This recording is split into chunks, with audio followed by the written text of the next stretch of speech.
a familiar sight around the nation.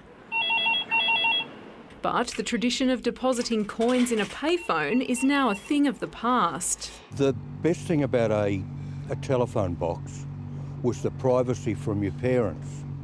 So you could sneak down the road, ring your girlfriend. The first day arriving in Australia in the airport, I don't have, my mobile phone doesn't work in this country. I have to use this phone to call the people who come to pick me up. 11 million calls are still made each year from public phones. 230,000 are to vital services such as 000 and Lifeline.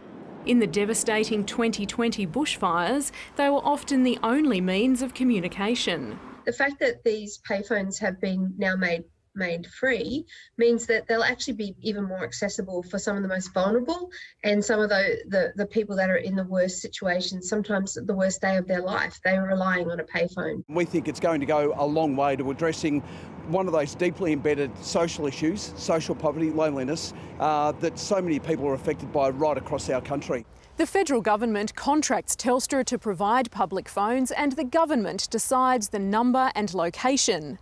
Telstra hopes that by making them free, public phones will be used more and the current number can be maintained. Loretta Lohberger, ABC News.